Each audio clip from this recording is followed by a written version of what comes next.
दिवसोता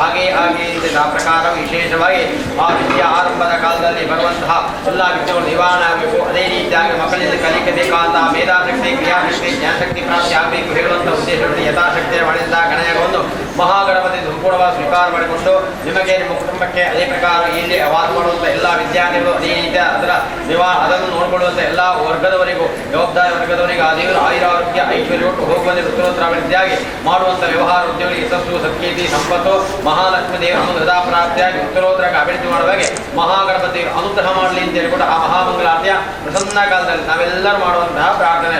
ಓಂ ವಕ್ರತುಂಡ ಮಹಾಕಾಯ ಸೂರ್ಯಕೋಟಿ ಸಮಪ್ರಭಾಂ ನಿರ್ವಿಘ್ನಂ ಕುರು ಮೇ ದೇವ ಸರ್ವಕಾರ್ಯ ಸರ್ವದಾ ನಮೋ ಪ್ರಾಣಪದೇ ನಮೋ ಗಣಪದೇ ನಮ ಪ್ರಣಪದೇ ನಮಸ್ತೆ ಸಂಬೋಧರಾಯ ಗಂಧಾಯ ವಿಘ್ನ ವಿನಾಶನೇ ಶೋಧಾಯ ಶ್ರೀ ವರದಮೂರ್ತಯೇ ನಮಃ ಶ್ರೀ ಮಹಾಗಣಪತೇ ನಮಃ ಪ್ರಾರ್ಥನಾಂ ಸಮರ್ಪಯಾಮಿ. ಎಲ್ಲರೂ ಹೇಳಿ ಸ್ವಸ್ತಿ ಶ್ರದ್ಧಾ ಮೇಧಾಂ ಯಶಃ ಪ್ರಜ್ಞಾಂ ವಿದ್ಯಾಂ ಆರೋಗ್ಯಂ ದೇಹಿ ಮೇ ಗಣನಾಯಕಾಂ ಮಹಾಗಣಪತಿ ಮಾತರಂಜಕ ಗೋವಿಂದಾಣಿ ಗೋವಿಂದ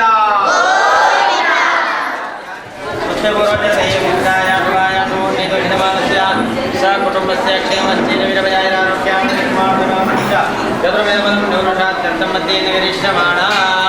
ೈನಾರಿಗಳ ಗಣಯ ಸಂಪೂರ್ಣ ಪ್ರಾಪ್ತಿಕರಂ ಭದ್ರಂ ಬ್ರಹ್ಮ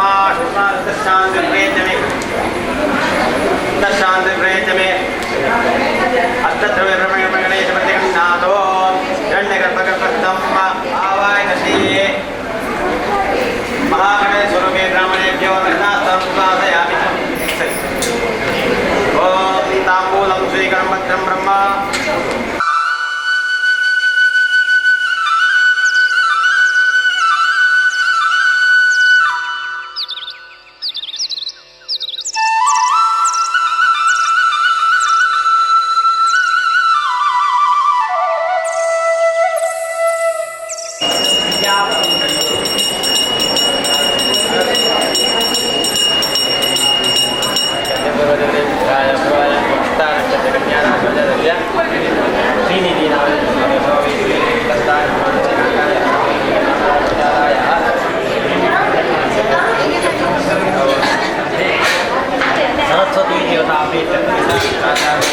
सरस्वती पूजा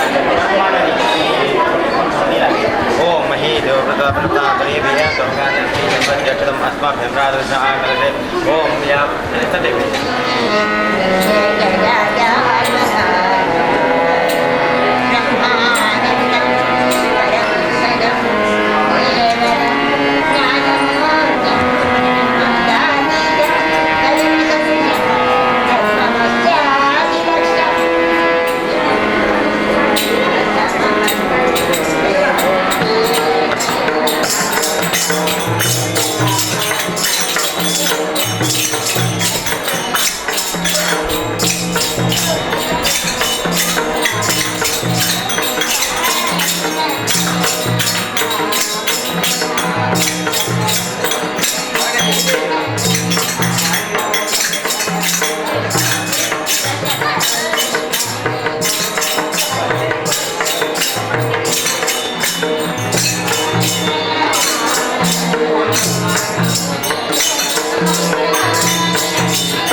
ದೇವರು ಆಯುರಾರೋಗ್ಯ ಐಶ್ವರ್ಯಟ್ಟು ಹೋಗುವ ದುಷ್ಟೋತ್ತರವಿದ್ದಾಗಿ ಮಾಡುವಂಥ ವ್ಯವಹಾರ ಜೋಲಿ ಯಶಸ್ಸು ಸಂಗೀತಿ ಎಲ್ಲ ಪ್ರಾಪ್ತಿಯಾಗಿ ಮನ ಸಂಕಲ್ಪ ಏನೆಲ್ಲ ಉಂಟಾ ಅದನ್ನೆಲ್ಲವನ್ನೂ ಆ ಸರಸ್ವತಿ ನೆರವೇರಿಸಿಬಿಟ್ಟು ಉತ್ತರೋತ್ತರಕ್ಕೆ ಅದೇ ರೀತಿಯಾಗಿ ನಮ್ಮ ದಾಂಪತ್ಯವನ್ನು ಪ್ರವೇಶ ಮಾಡಿಕೊಂಡಿದ್ದಾರೆ. ಅವರಿಗೂ ಆ ದಾಂಪತ್ಯ ಜೀವನದಲ್ಲಿ ಸುಖ ಶಾಂತಿ ನೆಮ್ಮದಿ ಅದೇ ರೀತಿಯಾಗಿ ಮನ ಸಂಕಲ್ಪ ಏನುಂಟಾಗುವುದು ಅದೆಲ್ಲವನ್ನು ಆ ದೇವರು ನೆರವೇರಿಸಿಕೊಟ್ಟು ಉತ್ತರೋತ್ತರ ಅಭಿವೃದ್ಧಿ ಮಾಡುವಾಗೆ ಆ ಸರಸ್ವತಿ ದೇವರು ನಾವು ನಂಬಿಕೊಂಡು ಬಂದಂತಹ ಮನೆದೇವರು ಕುಲದೇವರು ಗ್ರಾಮದೇವರು ದೈವ ದೇವರೆಲ್ಲ ಅನುಗ್ರಹ ಮಾಡಲಿ ಅಂತ ಹೇಳ್ಕೊಂಡು ಆ ಮಹಾಮಂಗಲಾರ್ತಿಯ ಪ್ರಸನ್ನ ಕಾಲದಲ್ಲಿ ನಾವೆಲ್ಲರೂ ಮಾಡುವಂತಹ ಪ್ರಾರ್ಥನೆ.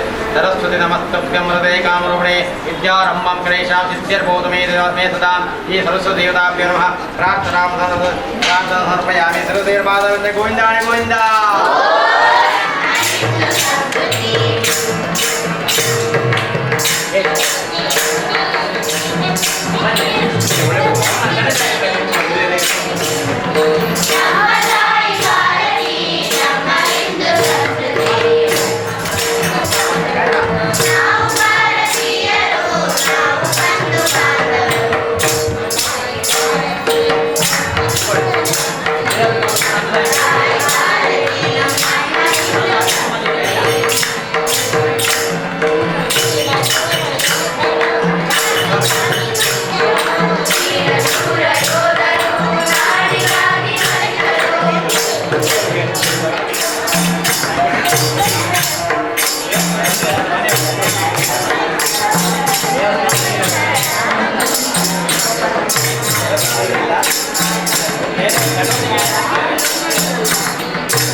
ಮಕ್ಕಳು ಎಲ್ಲ ಲೈನಲ್ಲಿ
ಸೇವೆ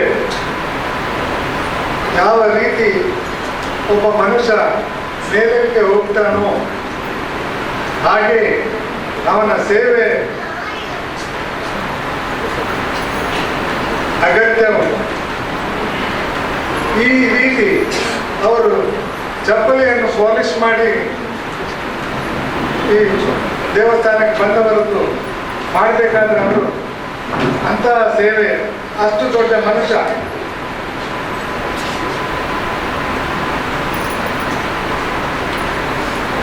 ನಾನು ಕೂಡ ಅಲ್ಲಿ ವ್ಯಾಸ್ ಎಂಬ ನಗರ ಉಂಟು, ಅಲ್ಲಿ ರಾಧಾಸ್ವಾಮಿ ಸತ್ಸಂಗ್ ವ್ಯಾಸ್ ಅಂತ ಹೇಳ್ತಾರೆ. ಅಲ್ಲಿ ಸಂತ ಮಠ,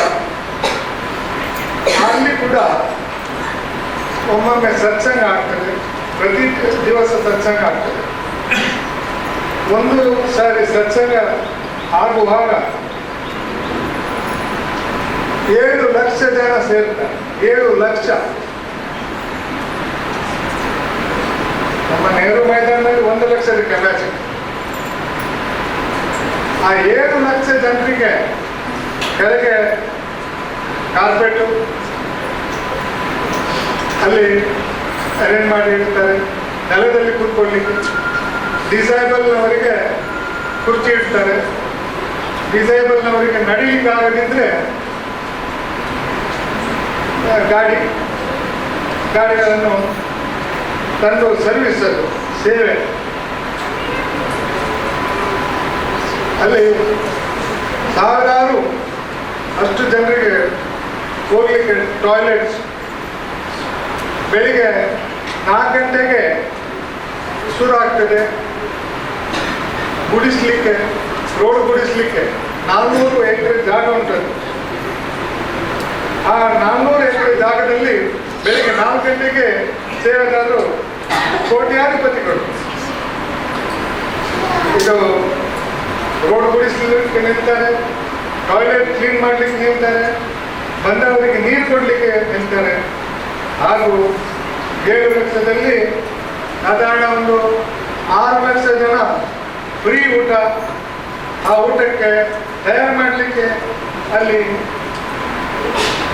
ವೆಜಿಟೇಬಲ್ಸ್ ಕಟ್ ಮಾಡಲಿಕ್ಕೆ ಅಥವಾ ಅನ್ನ ಮಾಡಲಿಕ್ಕೆ ಅಥವಾ ಏನಾದರೂ ಕೆಲಸ ಮಾಡಲಿಕ್ಕೆ, ಪಾತ್ರೆ ತೊಳಿಲಿಕ್ಕೆ, ಮತ್ತು ಚಪಾತಿ ಲಾಡಲಿಕ್ಕೆ ಹೆಂಗಸರು ಕೂತ್ಕೊಳ್ತಾರೆ. ಎಷ್ಟೋ ಮಂದಿ ಅಲ್ಲಿ ಸೇವೆ ಮಾಡ್ತಾರೆ. ಆದರೆ ಒಂದು ಡಿಸಿಪ್ಲಿನ್ ಅಂತ ಹೇಳಿದರೆ ನಾನ್ ವೆಜ್ ಇಲ್ಲ, ಡ್ರಿಂಕ್ಸ್ ಇಲ್ಲ ಅಂತ ಆ ಏರಿಯಾ ನನಗೆ ನೋಡಿ ಬಹಳ ಖುಷಿಯಾಗಿದೆ. ಸೇವೆ ಅಂದರೆ ಎಂಥದ್ದು? ಅವರ ಬಡಿಸ್ಲಿಕ್ಕೆ ನಿಲ್ತಾರೆ, ಅವರ ಊಟದ ಐಟಮ್ ಎಲ್ಲ ಒಳ್ಳೆ ಪದಾರ್ಥಗಳನ್ನು ಬಡಿಸ್ತಾರೆ. ಆದರೆ ಅದು ಯಾವ ಪ್ಲೇಟ್ನಲ್ಲಿ ಬಿಡ್ಲಿಕ್ಕಿಲ್ಲ, ಬಿಟ್ಟರೆ ಅವರು ವಾಪಸ್ ಕರೆದು ಅದನ್ನು ತಿನ್ನಿ ಅಂತ ಹೇಳ್ತಾರೆ. ಮತ್ತು ಆ ಪಾತ್ರೆಗಳನ್ನು ಅವರೇ ತೊಳೆದು ಇಡಬೇಕು. ಪಾತ್ರೆದು ಬಾಳೆಲೆ ಇಲ್ಲ, ಸ್ಟೀಲ್ ಪ್ಲೇಟ್ಸ್. ಅಂತಹ ಸೇವೆ ನಮಗೆ ನೋಡಲಿಕ್ಕೆ ಬಹಳ ಒಂದು ಪ್ರಸಂಗ ಬಂತು. ನಾನು ಕೂಡ ಅದರಲ್ಲಿ ಪಾತ್ರ ವಹಿಸಿದ್ದೇನೆ. ಈ ಸೇವೆ, ಅಂತಹ ಸೇವೆ ನಮ್ಮ ಜನರಲ್ಲಿ ಆಗಬೇಕು.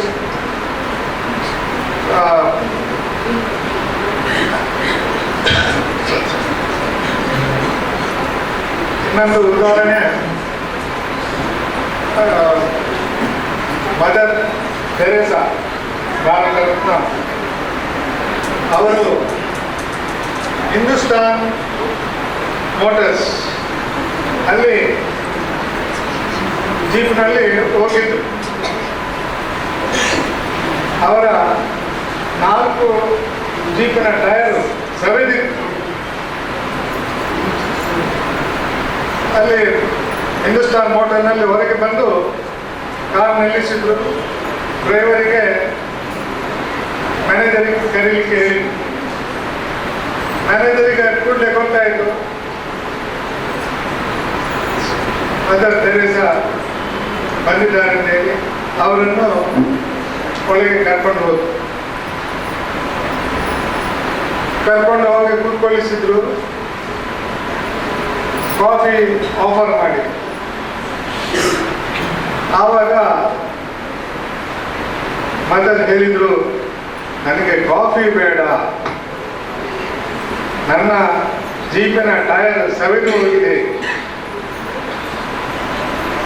ಆ ಟೈರ್ ಪಡ್ಕೊಳ್ಳಲು ನಾನು ಬಂದದ್ದು. ನೀನು ಆ ಕಾಫಿದು ಹಣ ನನಗೆ ಕೊಡಿ.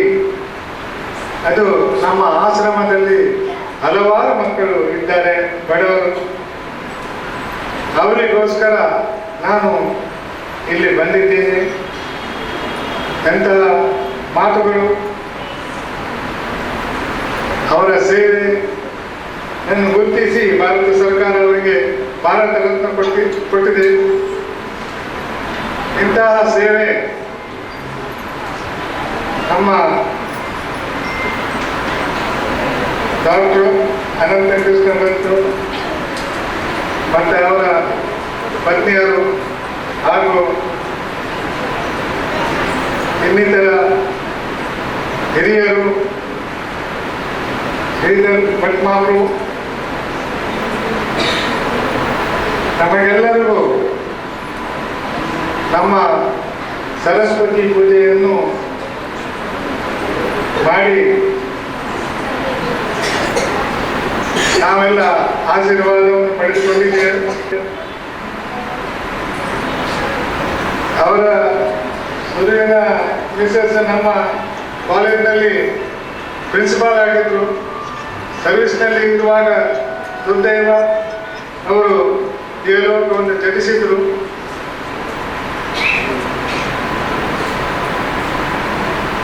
ನಮ್ಮ ಪ್ರೆಸೆಂಟ್ ಸಂಸ್ಥೆಯ ಪರವಾಗಿ ಹಾಗೂ ನಮ್ಮ ತಾಜ್ಮಹಲ್ ಸಂಸ್ಥೆಯ ಪರವಾಗಿ ಅವರಿಗೆ ನಾನು ವಂದನೆಯನ್ನು ಸಲ್ಲಿಸ್ತೇನೆ.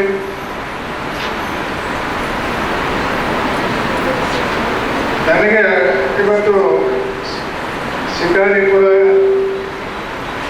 ಕೃಷ್ಣಮೂರ್ತಿ ರಾಯರ ಅವರ ವಂದನೆಯನ್ನು ನನಗೆ ಕೇಳಬೇಕೆಂದು ಮನಸ್ಸಿತ್ತು ಬಹಳ. ಆದರೆ ಅವರ ಟೈಮಿಗೆ ನನ್ನ ಟೈಮಿಗೆ ಸ್ವಲ್ಪ ವ್ಯತ್ಯಾಸ ಬಂದದ್ರಿಂದ ನಾನು ಮುಂದೆ ಹೋಗಲು ಪರ್ಮಿಷನ್ ಕೇಳಿದೆ ನಮ್ಮ ಮಿತ್ರರ ಹತ್ರ.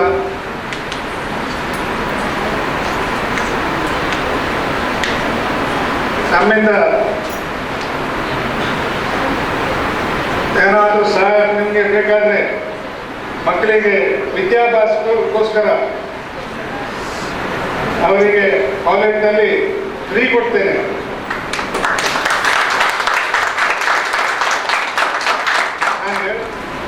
ಯಾ ಕುಂದೇಂದು ತುಷಾರಹಾರಧವಲ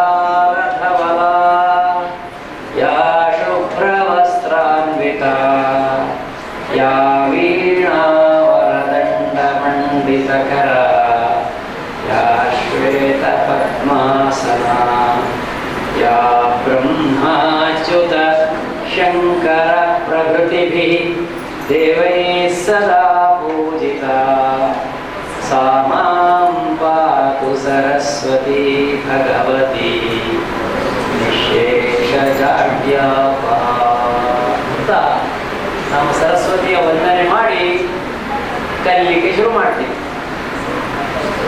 ಯಾ ಕುಂದೇಂದು ತುಷಾರಹಾರಧವಳ ಯಾ ಶುಭ್ರವಸ್ತ್ರಾನ್ವಿತ. ನೋಡ್ಲಿಕ್ಕೆ ಬೆಳ್ಳಗಿರುವ ಚಂದದ ಒಂದು ಸರಸ್ವತಿಯ ಮೂರ್ತಿಯನ್ನು ನಾವು ನೋಡಿದ್ದೇವೆ. ಬೆಳ್ಳಗಿದ್ದಾಳೆ, ಜ್ಞಾನ ಯಾವಾಗಲೂ ಬೆಳ್ಳಗಿರುವುದು, ಶುಭ್ರವಾದ. ಕೈಯಲ್ಲಿ ವೀಣೆ ಹಿಡಿದಿದ್ದಾಳೆ.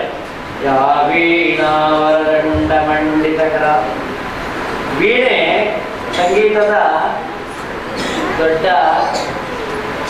ಒಂದು ವಸ್ತು.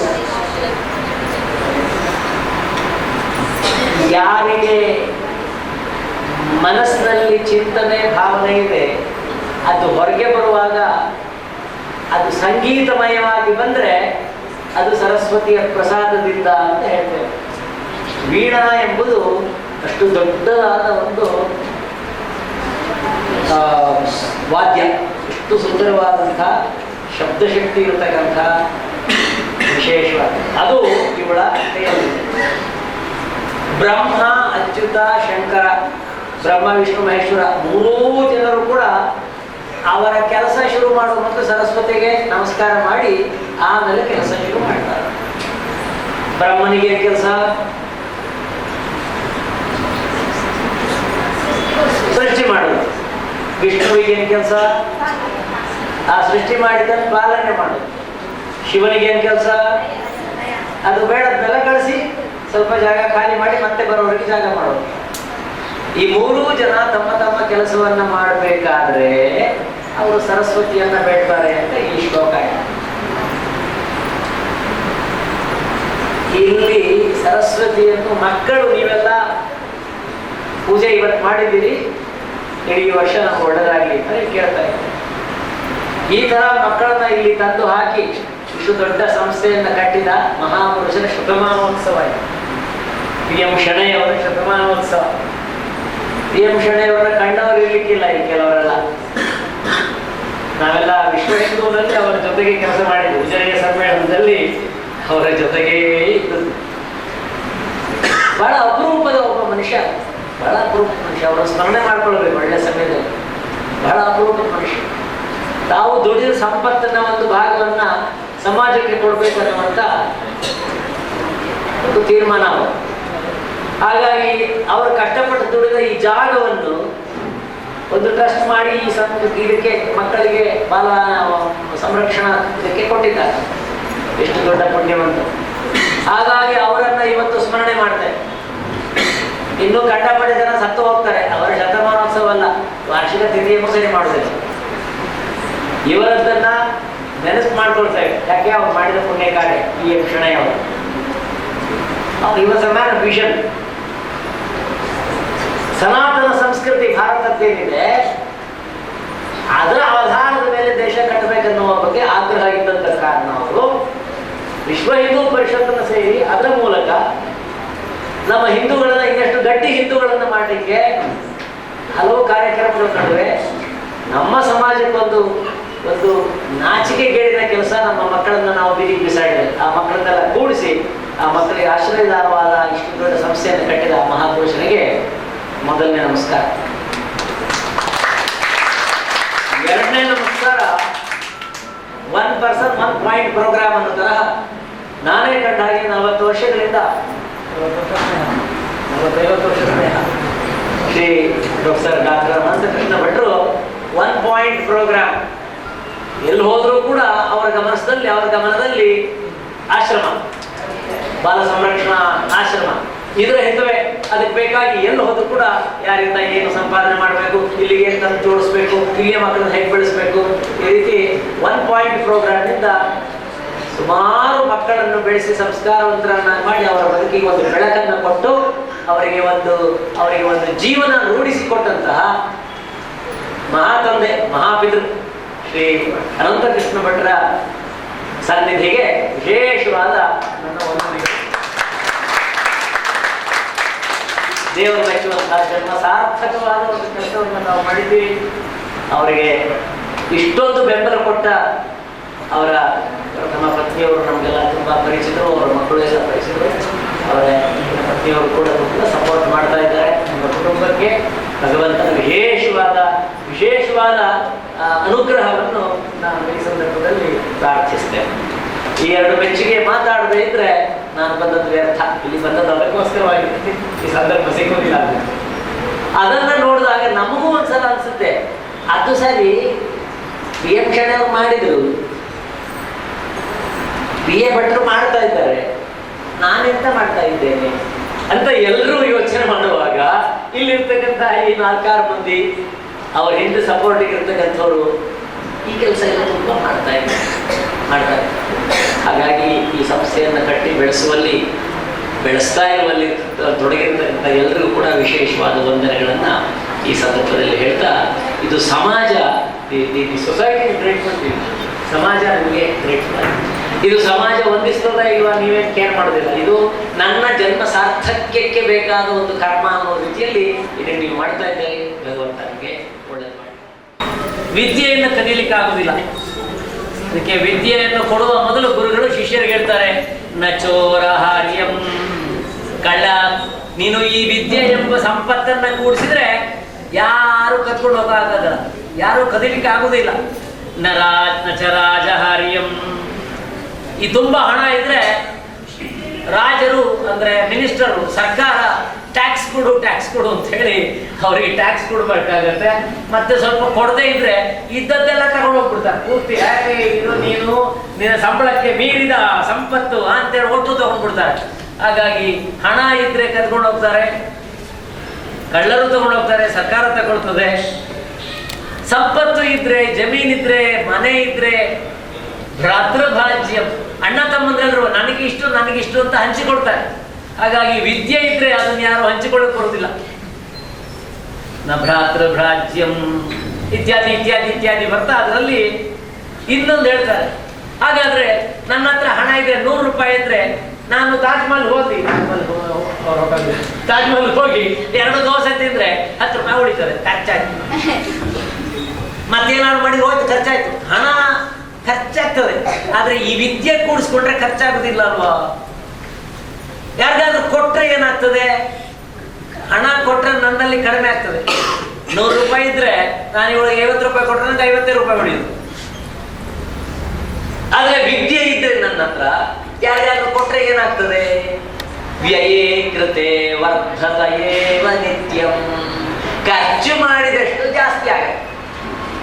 ಇವತ್ತು ನಾನಿಲ್ಲಿ ನನ್ನ ಕೆಲವು ವಿದ್ಯೆಯನ್ನು ನಿಮಗೆ ಕೊಡ್ತಾ ಇದ್ದೇನೆ. ಅಯ್ಯೋ ಖರ್ಚಾಯ್ತಲ್ಲ, ನನ್ನಲ್ಲಿ ಕಡಿಮೆ ಆಯ್ತು ಅಂತಿಲ್ಲ, ನನ್ನಲ್ಲಿ ಜಾಸ್ತಿ ಆಯ್ತು. ಇನ್ನೊಂದು ಕಡೆ ಭಾಷಣ ಮಾಡ್ಲಿಕ್ಕೆ ಹೋದಾಗ ನನಗೆ ಇದು ಇನ್ನಷ್ಟು ನೆನಪಾಗಿ ಇನ್ನೂ ಚೆನ್ನಾಗಿ ಹೇಳಲಿಕ್ಕೆ ಆಗ್ತದೆ. ಆದ್ರಿಂದ ಇದು ಮ್ಯಾಜಿಕ್ ಆಫ್ ನಾಲೆಡ್ಜ್. ವಿದ್ಯೆಯ ಒಂದು ಮ್ಯಾಜಿಕ್ ಏನಂದ್ರೆ ಎಷ್ಟು ಕೊಡ್ತಿರೋ ಅಷ್ಟು ಜಾಸ್ತಿ ಆಗುತ್ತೆ. ಎಷ್ಟು ಕೊಡ್ತಿರೋ ಅಷ್ಟು ಜಾಸ್ತಿ ಆಗುತ್ತೆ.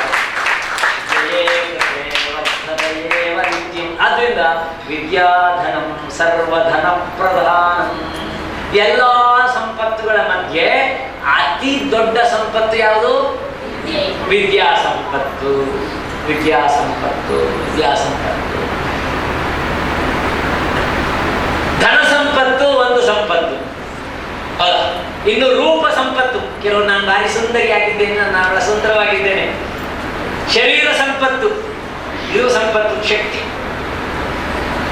ಅಧಿಕಾರ ಸಂಪತ್ತು, ಕೆಲವರಿಗೆ ಮಂತ್ರಿ, ಕೆಲವರು MLA, ಮಿನಿಸ್ಟರ್, MP. ಅಧಿಕಾರ ಸಂಪತ್ತು, ಅಧಿಕಾರ ಸಂಪತ್ತು. ಹೌದಾ? ಆಮೇಲೆ ನನಗೆ ತುಂಬಾ ಜಮೀನುಂಟು, ನನಗೆ ತೋಟ ಉಂಟು, ಸಂಪತ್ತು. ಈ ರೀತಿ ಹಲವು ಸಂಪತ್ತುಗಳೆಲ್ಲ ಇದೆ. ಈ ಎಲ್ಲಾ ಸಂಪತ್ತುಗಳ ಬಗ್ಗೆ ನಮ್ಗೆ ಹೆಚ್ಚಿಗೆ ಗಮನವೇ ಹೊರತು ವಿದ್ಯಾ ಸಂಪತ್ತಿನ ಬಗ್ಗೆ ಹೆಚ್ಚು ಗಮನ ಇಲ್ಲ. ಆದ್ರೆ ನಿಜವಾಗಿ ವಿದ್ಯಾ ಸಂಪತ್ತೇ ದೊಡ್ಡ ಸಂಪತ್ತು ಅಂತ ಈ ಸುಭಾಷಿತಕಾರ ಹೇಳಿ. ಈ ವಿದ್ಯಾ ಸಂಪತ್ತು ಪಡೆಯುವುದರಿಂದ ಏನು ಲಾಭ? ತೋಟ ಇದ್ರೆ ಬೇಕಾದಷ್ಟು ಸಂಪತ್ತು ಸಿಗ್ತದೆ. ವಿದ್ಯೆ ತಕೊಂಡ್ರೆ ಏನು ಪ್ರಯೋಜನ? ವಿದ್ಯಾ ಸಂಪಾದನೆ ಮಾಡಿದ್ರೆ ಪ್ರಯೋಜನ ಏನು ಅಂತ ಶಿಷ್ಯ ಕೇಳ್ತಾನೆ ಗುರುವಿಗೆ. ಆಗ ಗುರು ಹೇಳ್ತಾನೆ, ಸಾ ವಿದ್ಯಾ ಯಾ ವಿಮುಕ್ತಯೇ. ಸರಿಯಾಗಿ ವಿದ್ಯೆಯನ್ನ ಕಲ್ತ್ರೆ ಅವಳು ಅಂದ್ರೆ ಆ ವಿದ್ಯಾ ದೇವತೆಯು ನಿನಗೆ ಎಲ್ಲ ಕಡೆಯಿಂದ ಮುಕ್ತಿ ಕೊಡ್ತಾಳೆ, ನಿನಗೆ ಸಂತೋಷ ಕೊಡ್ತಾಳೆ. ಇವತ್ತು ಮನುಷ್ಯನಿಗೆ ಇರುವ ಅತಿ ದೊಡ್ಡ ದುಃಖ ಏನಂದ್ರೆ ನಾವು ಸಿಕ್ಕಿ ಬಿದ್ದಿದ್ದೇವೆ. ಬಂಧನ. ಎಲ್ಲಿಗೆ ಸಿಕ್ಕಿ ಬಿದ್ದಿದ್ದೇವೆ? ಅಯ್ಯೋ ನಾನು ಕೆಲಸಕ್ಕೆ ಹೋಗ್ಬೇಕು, ಬ್ಯಾಂಕಿಗೆ ಹೋಗ್ಬೇಕು, ಅಯ್ಯೋ ಯಾರಿಗೆ ಬೇಕು ಈ ಕೆಲಸ, ಅಂತ ದುಃಖ ಪಡುದು. ಬೆಳಗ್ಗೆ ಕೂಡಲೇ ಎಲ್ಲ ಉದ್ಯೋಗಕ್ಕೆ ಹೋಗುವಾಗ ಕೆಲಸ ಮಾಡ್ಬೇಕಂತ ಅಲ್ಲೆಲ್ಲ ನಾವು ಸಿಕ್ಕಿ ಬಿದ್ದಿದ್ದೇವೆ. ಮನೆಯಲ್ಲಿ ಹೆಂಗಸರಿಗೆ ಅಯ್ಯೋ ಈ ಮನೆ ಕೆಲಸ ಮಾಡಬೇಕು ಅಂತ ಬಂಧನ. ನಾವೆಲ್ಲ ಸಿಕ್ಕಿ ಬಿದ್ದಿದ್ದೇವೆ. ಇದೆಲ್ಲದರಿಂದ ಮುಕ್ತಿ ಆಗ್ಬೇಕಂತಾದ್ರೆ ವಿದ್ಯೆ ಇದ್ರೆ ಮುಕ್ತಿ ಆಗ್ತದೆ. ಸಾ ವಿದ್ಯಾಯ ವಿಮುಕ್ತಯೇ. ಎಲ್ಲಿಂದ ಮುಕ್ತಿ? ನೋಡಿ, ನಾವೆಲ್ಲ ಸಿಕ್ಕಿ ಬಿದ್ದದ್ದು ಯಾವುದಕ್ಕೆ ಅಂದ್ರೆ ಈ ದೇಹಕ್ಕೆ ಸಿಕ್ಕಿ ಬಿದ್ದಿದ್ದೇವೆ, ಈ ಶರೀರಕ್ಕೆ ನಾವು ಸಿಕ್ಕಿ ಬಿದ್ದಿದ್ದೇವೆ, ಈ ಇಂದ್ರಿಯಗಳಿಗೆ ಸಿಕ್ಕಿ ಬಿದ್ದಿದ್ದೇವೆ. ಅಂದ್ರೆ ಶರೀರ ನಾನು ಹೇಳ್ದಾಗ ಕೇಳುವುದಿಲ್ಲ, ಇಂದ್ರಿಯಗಳು ನಾನು ಹೇಳ್ದಾಗ ಕೇಳುವುದಿಲ್ಲ, ನನ್ನ ನಾಲಿಗೆ ನಾನು ಹೇಳಿದ ಹಾಗೆ ಕೇಳುವುದಿಲ್ಲ. ಸಾಕು ಸಾಕು ತಿನ್ನೋದು ಸಾಕು ಅಂದ್ರೆ ಇನ್ನೂ ಸ್ವಲ್ಪ ಇರಲಿ, ಇನ್ನೂ ಸ್ವಲ್ಪ ಇರಲಿ, ಇನ್ನೂ ಸ್ವಲ್ಪ ಇರಲಿ. ನನ್ನ ಒಬ್ಬ ಶಿಷ್ಯ ಇದ್ದ. ನಾವೆಲ್ಲ ಒಟ್ಟಿಗೆ ಹಲವು ಕಡೆಯಲ್ಲಿ ಕೆಲವು ಕಾರ್ಯಕ್ರಮಗಳಿಗೆ ಹೋಗ್ತಾ ಇದ್ದೇವೆ. ನಮ್ಮ HR ಟ್ರೈನಿಂಗ್ ಪ್ರೋಗ್ರಾಮ್ ಒಂದು ಕಡೆ ಕುಂಭಾಷಿ ಅಂತ ಕರ್ಕೊಂಡು ಹೋಗಿ ನಮ್ಮ ಸಂಘ ಪರಿವಾರದ ಒಂದು ಶಾಲೆ. ಅಲ್ಲಿ ಹೋದಾಗ ನಮ್ಮ ಕಾಲೇಜ್ ಅಲೋಷಿಯಸ್ ಕಾಲೇಜಿನ 12-13 ಅಲ್ಲ ಒಂದು 18-20 ಮಕ್ಕಳು ಎಲ್ಲರೂ ಸೇರಿ ಅವರಿಂದ ಒಂದು ಸ್ಕೂಲ್ ಮಕ್ಕಳಿಗೆ ಟ್ರೈನಿಂಗ್ ಕೊಡಿಸ್ಲಿಕ್ಕೆ ಕರ್ಕೊಂಡು ಹೋದಾಗ ಅಲ್ಲಿದ್ದಂಥ ರಮೇಶ್ ಕಾಮತ್ ಅಂತ ಅವರು ಅವರ ಮನೆಯಲ್ಲಿ ಎಂತ ಒಂದು ದೊಡ್ಡ ಸಮಾರಂಭ ಮದುವೆ ಅಥವಾ ಸಮಾರಂಭ. ನಿಮ್ಮಲ್ಲಿಂದ ಮಂಗಳೂರಿಂದ ಮಕ್ಕಳು ಬಂದಿದ್ದಾರೆ, ಎಲ್ಲ ಬನ್ನಿ ನಮ್ಮಲ್ಲಿಗೆ ಊಟಕ್ಕೆ ಬನ್ನಿ ಇವತ್ತು ಅಂದ್ರೆ. ಅಲ್ಲಿ ಒಂದು ದೊಡ್ಡ ಸಮಾರಂಭ, ಅಲ್ಲಿ ತುಂಬಾ ಜನ ಬಂದಿದ್ರು. ಊಟಕ್ಕೆ ಹೋದಾಗ ಅಲ್ಲಿ ಊಟಕ್ಕೆ ಹೋದಾಗ ಕೆಲವರಿಗೆ ನೀವು ಕೂತ್ಕೊಳ್ಳಿ ನಾವು ಬಡಿಸ್ತೇವೆ ಅಂತಾರೆ. ಇನ್ನು ಕೆಲವರಲ್ಲಿ ನೀವೇ ತಟ್ಟೆ ತಗೊಂಡು ಬನ್ನಿ, ಎಷ್ಟು ಬೇಕೋ ಅಷ್ಟು ಏನು ಬೇಕಾದ್ರೆ ಹಾಕೊಳ್ಳಿ ಅಂತಾರೆ. ಅದಕ್ಕೆ ಏನ್ ಕರೀತಾರೆ?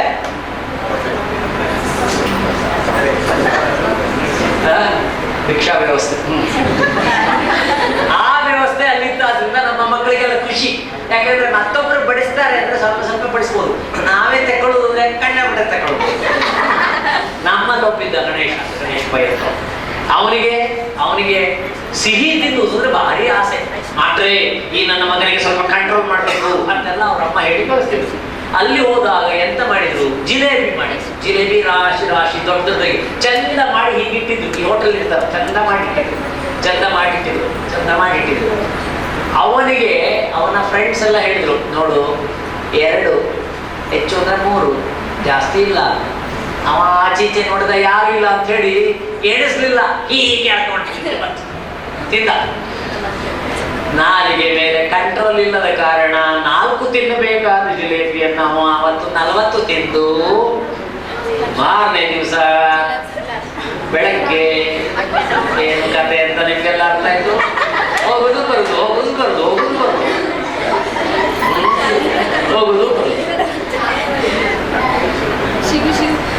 ನಾಲಿಗೆ ಮೇಲೆ ಕಂಟ್ರೋಲ್ ಇರ್ಬೇಕು, ಕಣ್ಣಿನ ಮೇಲೆ ಕಂಟ್ರೋಲ್. ಇವತ್ತು ನಮ್ಮಲ್ಲಿ ಕಂಡಪಟ್ಟ ಜನಕ್ಕೆ ಟಿವಿ ನೋಡೋ ಹುಚ್ಚು, ಕಣ್ಣಿನ ಮೇಲೆ ಕಂಟ್ರೋಲ್ ಇಲ್ಲ. ಯಾರಾದ್ರೂ ನೋಡಿದ್ರೆ ಕೂತ್ಕೊಳ್ಳಿ, ನಮ್ಮ ಮತ್ತೆ ಮಾತಾಡ್ತಾರೆ, ತಿರುಗಿ ನೋಡ್ತೀರಿ ಟಿವಿ ಕಣ್ಣಿನ ಮೇಲೆ ಕಂಟ್ರೋಲ್ ಇಲ್ಲ. ಹೀಗೆ ನಮ್ಮ ಇಂದ್ರಿಯಗಳ ಮೇಲೆ ನಮಗೆ ಕಂಟ್ರೋಲ್ ಇಲ್ಲ, ನಮ್ಮ ದೇಹದ ಮೇಲೆ ನಮಗೆ ಕಂಟ್ರೋಲ್ ಇಲ್ಲ. ದೇಹದ ಮೇಲೆ ಕಂಟ್ರೋಲ್ ಎಂತದ್ದು? ಕಂಟ್ರೋಲ್ ನಾನು ಹೇಳಿದ ಹಾಗೆ ನನ್ನ ಬಾಡಿ ಕೇಳ್ಬೇಕು, ನನ್ನ ದೇಹ ಕೇಳ್ಬೇಕು, ಹೌದಾ? ಅಥವಾ ಬಾಡಿ ಹೇಳಿದ ಹಾಗೆ ನಾನು ಕೇಳ್ಬೇಕಾ?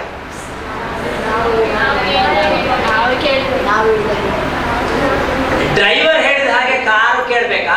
ಕಾರು ಹೇಳಿದ ಹಾಗೆ ಡ್ರೈವರ್ ಕೇಳ್ಬೇಕಾ? ಒಮ್ಮೆ ಡ್ರೈವರ್ ಇಲ್ಲಿಗೆ ಹೋಗುವಾಗ, ಪುತ್ತಾರ್ಗೆ ಹೋಗುವಾಗ, ನಡಿ ಮಂಗಳೂರಿಗೆ ಹೋಗುವ ಅಂತ ಹೇಳಿದ್ರೆ ಆ ಕಾರಿದ್ದದ್ದು, ಇಲ್ಲ ನಾನು ಪುಣಾಗೆ ಹೋಗ್ತೇನೆ, ಹೋಗ್ತೇನೆ ಅಂದ್ರೆ ಏನ್ ಮಾಡ್ಬೇಕು? ಓಹೋ, ಇದು ನೀ ಸರಿ ಇಲ್ಲ ಅಂತ ಹೇಳಿ ಆ ಡ್ರೈವರ್ ಕಾರನ್ನ ಬಡಿದು ಸರಿ ಮಾಡಿ ಅವ ಹೇಳಿದ ಹಾಗೆ ಕೇಳ್ಬೇಕು. ಮಕ್ಕಳೇ, ನೀವೆಲ್ಲರೂ ಡ್ರೈವರ್. ನಿಮ್ಮ ಬಾಡಿ ಎಂಬುದು ಕಾರ್, ನಿಮ್ಮ ದೇಹ ಎಂಬುದು ಒಂದು ಕಾರ್. ಆ ದೇಹ ಯಾರು ಹೇಳಿದ ಹಾಗೆ ಕೇಳ್ಬೇಕು? ನೀನು ಹೇಳಿದ ಹಾಗೆ ಕೇಳ್ಬೇಕು. ರಾತ್ರಿ ಮಲಗಿದೀಯಾ, ಕಂಡ ಬಟ್ಟೆ ಕಲೀಲಿಕ್ಕಿದೆ, ಬೆಳಗ್ಗೆ ಎಚ್ಚರ ಆಯ್ತು, ಬೆಳಗ್ಗೆ 5 ಗಂಟೆಗೆ ಎಚ್ಚರ ಆಯ್ತು, 4 ಗಂಟೆಗೆ ಎಚ್ಚರ ಆಯ್ತು, ಬೆಳಗ್ಗೆ ಎದ್ದು ಕಲಿಬೇಕಂತ ನೀವು ತೀರ್ಮಾನ ಮಾಡಿ ಮಲಗಿದೀಯಾ. ಎಚ್ಚರ ಆದ ಕೂಡಲೇ ಇನ್ನು ಹೇಳಬೇಕು, ಹೇಳ್ತೇನೆ ಎನ್ನುವಾಗ ಈ ಕಿಟಕಿಯಲ್ಲಿ ನೋಡುವಾಗ ಆಹಾ ಮಳೆ ಬಂದಿದೆ, ತಣ್ಣಗಿದೆ, ಬೆಚ್ಚಗೆ, ಇನ್ನು ಸ್ವಲ್ಪ ಮಲಗುವ ಅಂತ ಹೇಳೋರು ಯಾರು? ದೇಹ. ಶರೀರ ಹೇಳುತ್ತೆ ಮಲಗು ಅಂತ, ಮಲಗು ಅಂತ. ಆದ್ರೆ ನಿನ್ನ ಮೈಂಡ್, ಮನಸ್ಸು ಹೇಳುತ್ತೆ ಇಲ್ಲ ಕಲೀಲಿಕ್ಕೆ ಕಂಡಬಿಟ್ಟೆ, ಹೇಳು ಅಂತ. ಆಗ ನೀನು ಬಾಡಿ ಹೇಳ್ದಾಗ ಕೇಳ್ತೀಯ, ಮೈಂಡ್ ಹೇಳ್ದಾಗ ಕೇಳ್ತೀಯ. ಮೈಂಡ್ ಹೇಳ್ದಾಗ ಕೇಳಿದ್ರೆ ಎದ್ದು ಬಿಡ್ತೀಯ. ಆದ್ರೆ ನಮ್ಮಲ್ಲಿ ಬಹಳ ಜನ ಬಾಡಿ ಹೇಳ್ದಾಗ ಕೇಳೋದು, ಹೌದಾ, ಸರಿಯಾ, ಚೆನ್ನಾಗಿರಲ್ಲ, ಮಲ್ಕೋತೀಯ, ಆಯ್ತು ನೀನು ಮಲ್ಕ, ನಾನು ಮಲ್ಕ. ಬಹಳ ಜನಗಳಿಗೆ ದೇಹದ ಮೇಲೆ ಕಂಟ್ರೋಲ್ ಇಲ್ಲ. ಸೊ ಇಂದ್ರಿಯಗಳ ಮೇಲೆ ಕಂಟ್ರೋಲ್ ಇಲ್ಲ, ದೇಹದ ಮೇಲೆ ಕಂಟ್ರೋಲ್ ಇಲ್ಲ, ಮನಸ್ಸಿನ ಮೇಲೆ ಕೂಡ ಕಂಟ್ರೋಲ್ ಇಲ್ಲ. ಮನಸ್ಸಿನ ಮೇಲೆ ಕಂಟ್ರೋಲ್ ಇಲ್ಲ. ನೀನ್ ಹೇಳ್ತೀಯ ಮನಸ್ಸು ಎಲ್ಲೆಲ್ಲೆಲ್ಲೋ ತಿರುಗಾಡುತ್ತೆ. ಇಲ್ಲಿ ಕೂತು ಪಾಠ ಕೇಳ್ತಾ ಇದ್ಯಾ, ಕ್ಲಾಸಲ್ಲಿ ಕೂತು ಮಕ್ಕಳ ಟೀಚರ್ ಪಾಠ ಮಾಡ್ತಾರೆ, ಪಾಠ ಕೇಳ್ತಿರುವಾಗ ಮನಸ್ಸು ಎಲ್ಲ ಪಾಠದ ಮೇಲೆ ಇರಬೇಕು.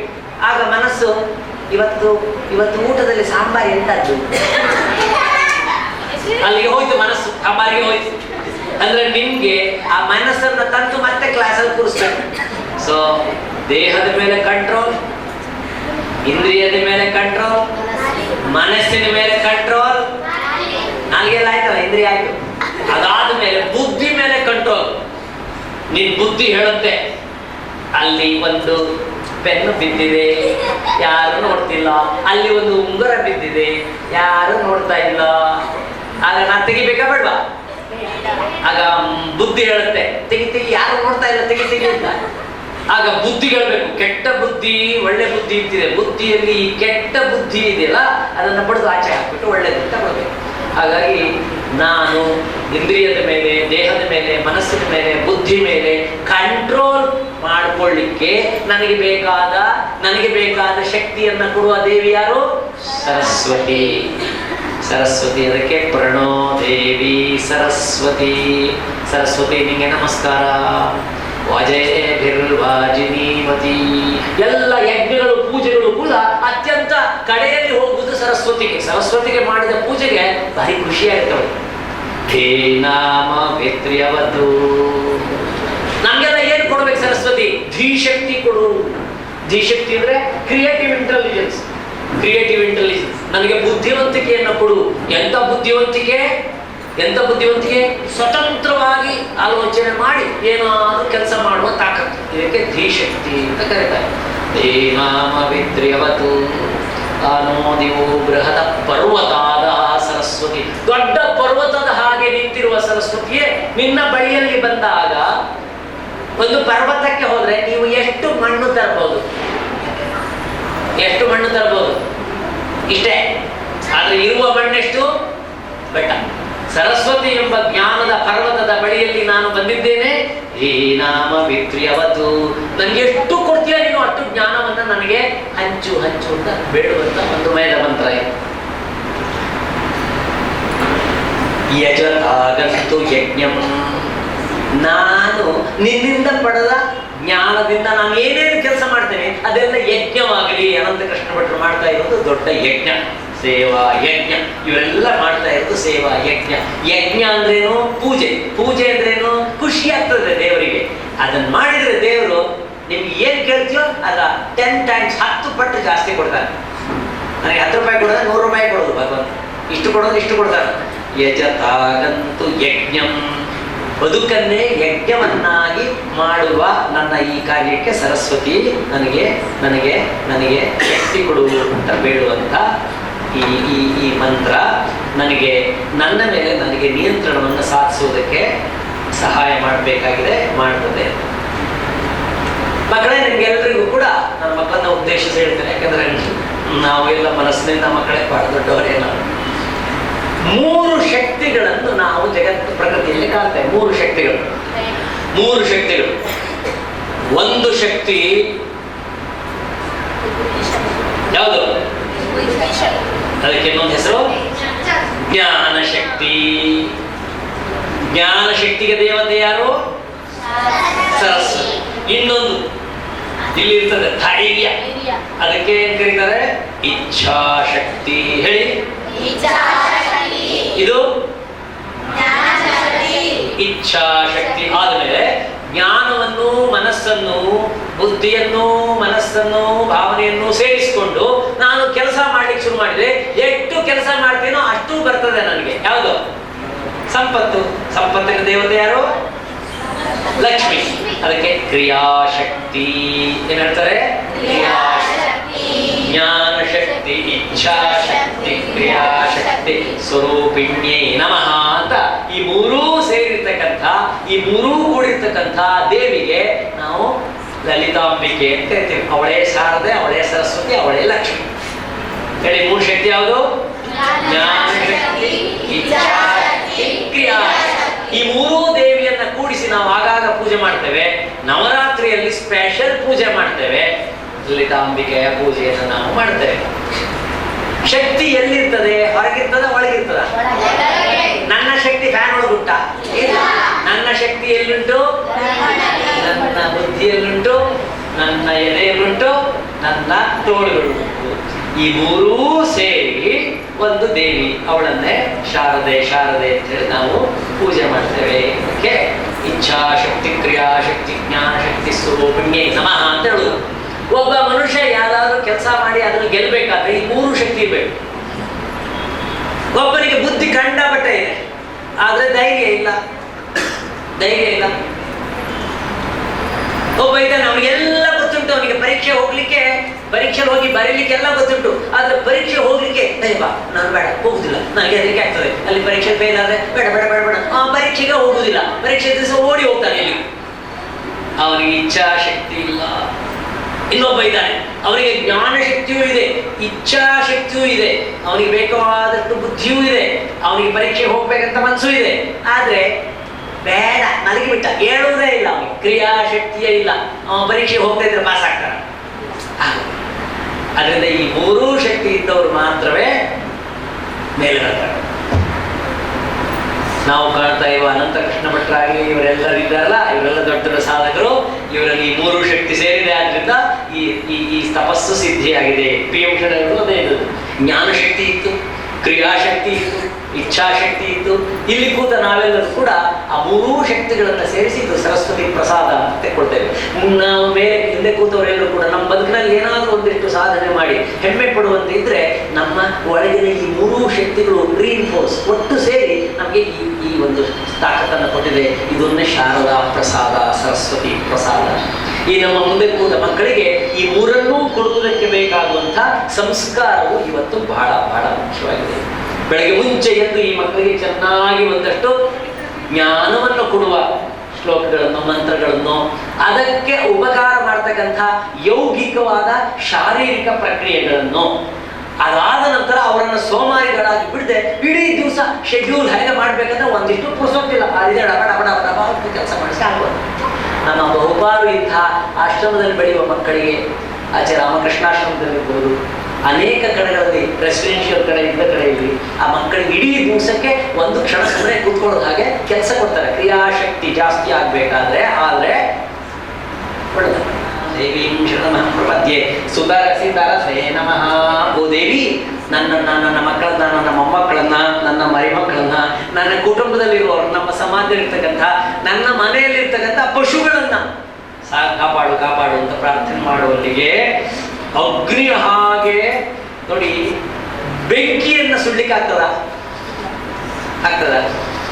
ಆ ದೀಪ ಇದೆ, ಆ ದೀಪದಲ್ಲಿ ಬೆಂಕಿ ಕಾಣ್ತಾ ಇದೆಯಲ್ಲ, ಅದನ್ನ ಸುಡ್ಲಿಕ್ಕೆ ಆಗ್ತದ? ಹಾಗಾಗಿ ಜ್ಞಾನ ಎಂಬುದು ಅಂಥ ಬೆಂಕಿ, ಅಂಥ ಬೆಂಕಿಯನ್ನು ಅಗ್ನೇ ತ್ವಂ ಭಾರಯಾನವ್ಯೋ ಅಸ್ಮಾನ್ ಸ್ವಸ್ತಿ ಭರತಿ ದುರ್ಗಾಣಿ ವಿಶ್ವ, ಅದಕ್ಕಿಂತ ದೊಡ್ಡದಾಗಿ ನನಗೆ ವರ ಕೊಡುವಂಥವ್ರು ಯಾರ್ಯಾರಿಲ್ಲ ಅನ್ನೋ ಕಾರಣದಿಂದ ಈ ಅಗ್ನಿಯನ್ನ ಸರಸ್ವತಿ ಅಂತ ಪೂಜೆ ಮಾಡುವ ಕ್ರಮ ನಮ್ಮಲ್ಲಿದೆ. ಈ ಅಗ್ನಿ ಎಲ್ಲಿದೆ? ಮೊದಲು ಇರುವ ಅಗ್ನಿ ಎಲ್ಲ ಮುಟ್ಕೊಳ್ಳಿ ಮಕ್ಕಳೇ, ಎದೆ ಮುಟ್ಕೊಳ್ಳಿ, ಬಿಸಿ ಇದೆಯಾ ನೋಡಿ. ಯಾರಿಗಾದ್ರೂ ತಣ್ಣಗಿದ್ರೆ ಹೇಳಿ, ತಣ್ಣಗಿದ್ರೆ ನೀ ಸತ್ತೋಗಿದ್ಯಾ ಅಂತ. ಬೆಚ್ಚಗಿದ್ರೆ ಬಿಸಿ ಇರಬೇಕು. ಇದು ಮೊದಲನೆಯ ಸರಸ್ವತಿ. ಎಲ್ಲಿದ್ದಾಳೆ ಸರಸ್ವತಿ? ಇಲ್ಲಿದ್ದಾಳೆ. ಇದು ಇಲ್ಲಿ ಬಿಸಿ ಇದ್ರೆ ಇಲ್ಲಿ ಕೆಲಸ ಮಾಡುತ್ತೆ, ಇಲ್ಲ ಅಂದ್ರೆ ಇಲ್ಲ. ಎರಡನೇದು, ನಮ್ಗೆ ಊಟದ ಮನೆಯಲ್ಲಿ ಅಡಿಗೆ ಮಾಡುವಾಗ ದೀಪ ಆಯ್ತು, ಬೆಳಕಿಗೆಲ್ಲ ಇವೆಲ್ಲ ಅಗ್ನಿ, ಹೊರಗಿರುವ ಇನ್ನೊಂದು ಸರಸ್ವತಿಯ ರೂಪ. 3ನೇ ಸರಸ್ವತಿ ರೂಪ ಗಾಯತ್ರಿ ಸ್ವರೂಪದ ಯಾವುದು? ಸೂರ್ಯನ ಒಳಗಿರ್ತಕ್ಕಂಥ ಅಗ್ನಿ. ಕಾಮಗ್ನಿಗಣ್ಣಾಂ ತಪಸಾ ಜ್ವಲಂತೀಂ ವೈರೋಚನೀಂ ಕರ್ಮಫಲೇಶುಷ್ಟಾಂ.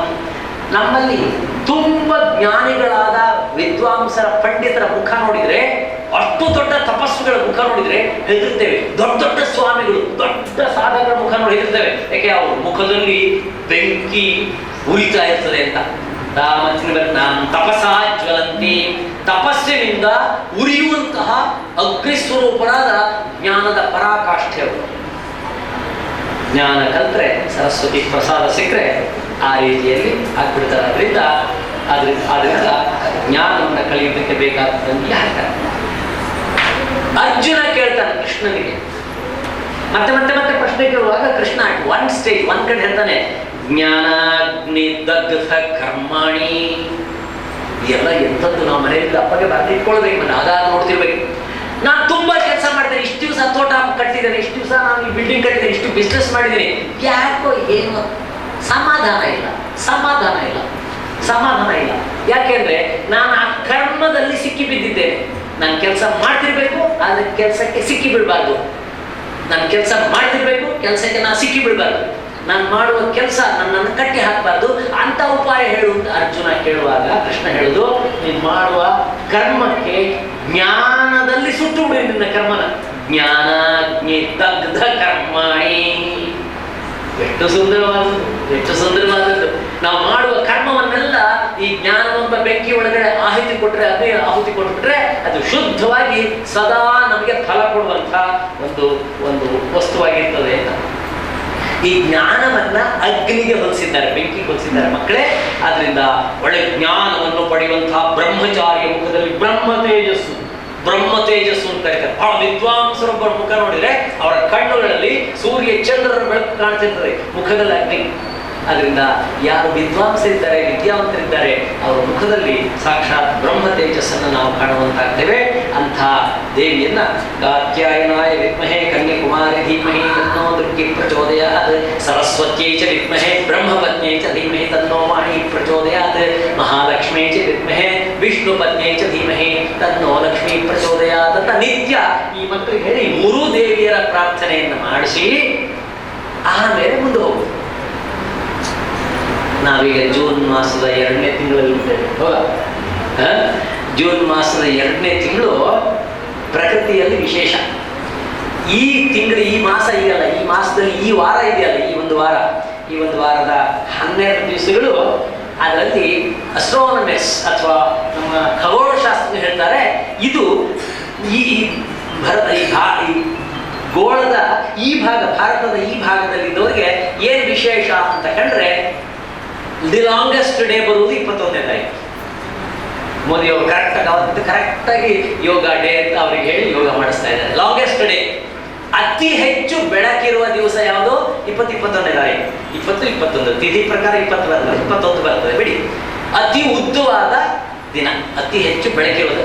ಈ ಸಮಯದಲ್ಲಿ ನಾವೇನಾದ್ರೂ ಈ ಬೆಳಕನ್ನ ಪೂರ್ತಿ ಉಪಯೋಗಿಸಿ ಯೋಗ ಮಾರ್ಗದಲ್ಲಿ ಪ್ರವೃತ್ತರಾದ್ರೆ ನಮಗೆ ಸಿದ್ಧಿ ಜಾಸ್ತಿ ಆಗ್ತದೆ ಎನ್ನುವ ಕಾರಣದಿಂದ ಹಠಯೋಗ ಪ್ರದೀಪಿಕಾ ಅಂತ ಇದೆ. ಹಠಯೋಗ ಪ್ರದೀಪಿಕಾ ಅಂತ. ಆ ಪ್ರದೀಪಿಕಾ ಇತ್ತೀಚೆಗೆ ನಾನು ಸ್ವಲ್ಪ ಆಳವಾಗಿ ಓದುವ ಅಗತ್ಯ ಬಂತಾದ್ರಿಂದ ನನಗೆ ಬಹಳ ಖುಷಿಯಾಗಿದ್ದು, ನಾನು ಸ್ವಲ್ಪ ಅನುಷ್ಠಾನ ಮಾಡ್ತಿರ್ತಕ್ಕಂಥ ಒಂದು ಅಂಶಗಳು. ಅದರಿಂದ ಇವತ್ತಿನ ಈ ಕಾರ್ಯಕ್ರಮದ ಕಡೆಯಲ್ಲಿ ಇಷ್ಟನ್ನಾದ್ರೂ ನಾವು ತಗೊಂಡು ಹೋದ್ರೆ ಸರಸ್ವತಿ ಆರಾಧನೆ ಒಳ್ಳೆದಾಗ್ತದೆ. ಅದರಿಂದ ಒಂದು ಸ್ವಲ್ಪ ಯಾಕೆ ಸಾಧ್ಯ ಮಾಡಿಸ್ತೇನೆ ನಾನು. ಅದರಲ್ಲಿ ನಮ್ಮ ಈ ದೇಹದಲ್ಲಿ ನಮ್ಮ ಉದರ ಭಾಗದಲ್ಲಿರುವಂಥದ್ದು ಬ್ರಹ್ಮಗ್ರಂಥಿ ಅಂತ. ಬ್ರಹ್ಮಗ್ರಂಥಿ ಎದೆಯ ಭಾಗದಲ್ಲಿರುವಂಥದ್ದು ವಿಷ್ಣು ಗ್ರಂಥಿ. ಇದರಲ್ಲಿ ವಿವರವಾಗಿ ಹೇಳ್ತಾರೆ ಹಠಯೋಗ ಪ್ರದೀಪದಲ್ಲಿ.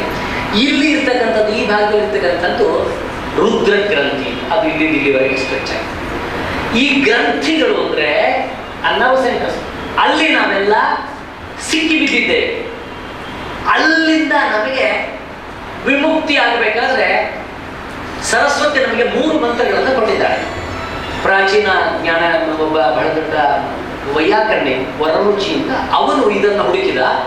ಇದನ್ನ ನಾವು ಸರ್ವಶಿಕ್ಷಾ ಅಭಿಯಾನ ಗೌರ್ಮೆಂಟ್ ಆಫ್ ಕರ್ನಾಟಕದ ಒಂದು ಪ್ರಯೋಗದಲ್ಲಿ, ಒಂದು ಪ್ರಾಜೆಕ್ಟ್ ಅನ್ನ ಡೈರೆಕ್ಟರ್ ಆಗಿದ್ದೇನೆ. ಅಲ್ಲಿ ದೊಡ್ಡ ದೊಡ್ಡ ಡಾಕ್ಟರ್ಗಳೇ ಬಹುಪಾಲು ನಿಮ್ಯಾನ್ಸ್ನವ್ರು ಬಂದಿದ್ರು. ಅವರೆಲ್ಲ ಕೇಳಿ, ಇದು ಸೂಪರ್ ಸೈನ್ಸ್, ಗೋ ಹೆಡ್ ಅಂತ ಹೇಳಿ ಮುಂದುವರಿಸಿ ಅಂತ ಹೇಳಿ. ಏನದು ಅಂದ್ರೆ, ಅವ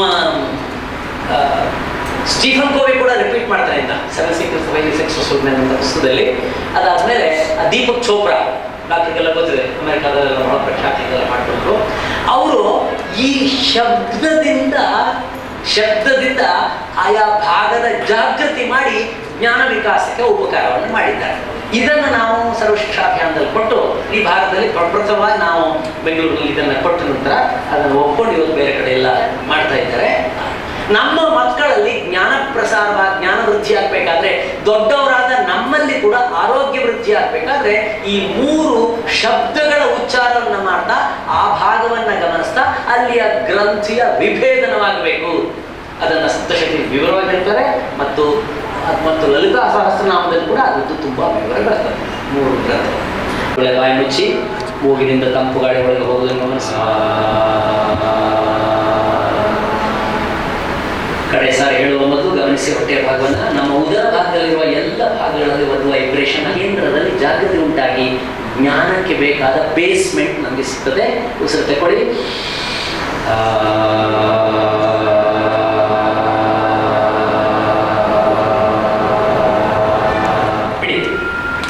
ಈಗ ಇದಕ್ಕೆ ಚಿನ್ಮಯ ಮುದ್ರಾ ಅಂತ ಹೇಳಿದ್ದು. ಚಿನ್ಮುದ್ರಾ ಆಯ್ತು. ಚಿನ್ಮಯ ಮುದ್ರಾ ಅಂದ್ರೆ ಈ ಬೆರಳನ್ನ ಮಾಡಿಸಿ ಇದು ಹಿಂಗೆ ಇಟ್ಕೊಳ್ಬೇಕು. ಇಟ್ಕೊಂಡು ಈಗ ಗಮನ ಎದೆಯ ಕಡೆಗೆ. ನೆಕ್ಸ್ಟ್ ಮುಖ್ಯವಾದ ಭಾಗ ನಮಗೆ ಜ್ಞಾನ ಕೂಡ ಆ ಭಾಗದಲ್ಲಿ ವೈಬ್ರೇಷನ್ ಆಗಿ ಅಲ್ಲಿಗೆ ರಕ್ತ ಸಂಚಾರ ಒಳ್ಳೆದಾಗ್ತದೆ ಅಂತ ಹೇಳ್ತಾರೆ.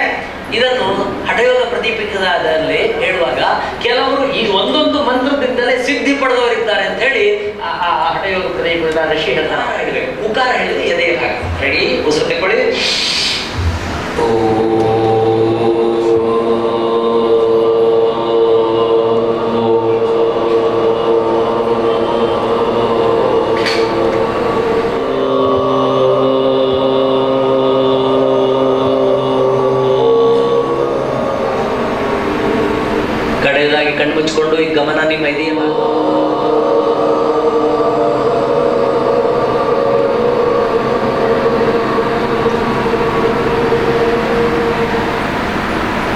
ಅಲ್ಲಿಗೆ ಬ್ರಹ್ಮ ಗ್ರಂಥಿ ಆಯಿತು, ವಿಷ್ಣು ಗ್ರಂಥಿ ಆಯಿತು.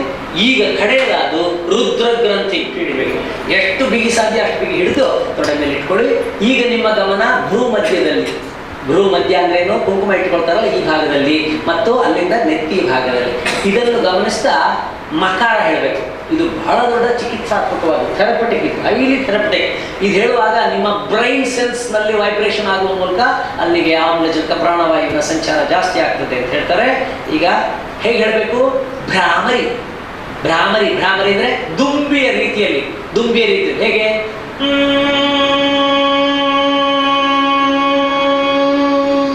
ಉಸಿರು ತಗೊಳ್ಳಿ.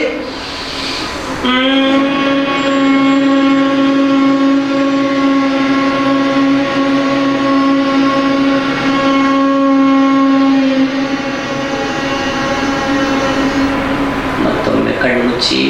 ಈಗ ನಿಮ್ಮ ಗಮನ ನೆತ್ತಿಯ ಭಾಗ ಮತ್ತು ಬ್ರೈನ್, ಅಲ್ಲಿಗೆ ಈಗ ಶಕ್ತಿ ಸಂಚಯವಾಗ್ತಾ ಇದೆ. ಇದು ಶಾರದೆಗೆ ಬಹಳ ಮುಖ್ಯವಾದ ಜಾಗ. ಉಸಿರು ತಗೊಳ್ಳಿ. ಮತ್ತೊಮ್ಮೆ ಶುರು ಮಾಡಿ.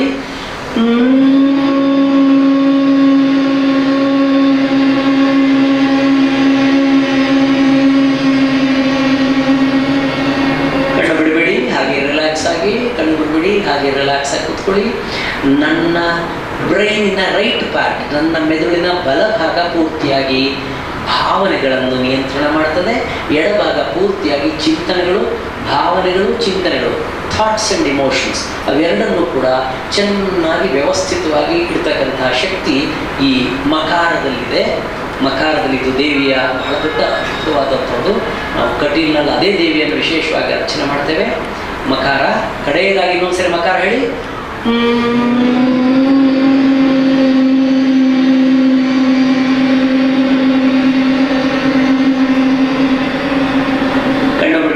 ಕೂತ್ಕೊಂಡು ಈಗ ಅಕಾರ ಆಯ್ತು, ಉಕಾರ ಆಯ್ತು, ಮಕಾರ. ಒಂದೇ ಉಸಿರಿನಲ್ಲ ಮೂರನ್ನು ಹೇಳಬೇಕು.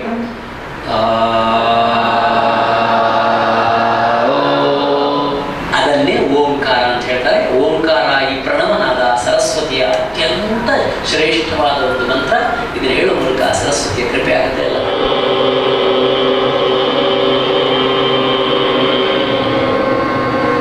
ಇನ್ನೊಮ್ಮೆ ಹೇಳಿ.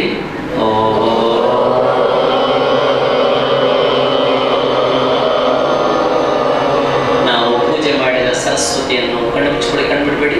ನಾವು ಪೂಜೆ ಮಾಡಿದ ಸರಸ್ವತಿಯನ್ನು ನಾಳೆ ಆ ಒಳಗೆ ಕೂತಿರುವ ಸರಸ್ವತಿಗೆ ಒಮ್ಮೆ ಕೈ ಮುಗಿದು ನಮಸ್ಕಾರ ಮಾಡಿ. ಎರಡು ಕೈಗಳನ್ನು ಜೋಡಿಸಿ ನಮಸ್ಕಾರ ಮಾಡಿ.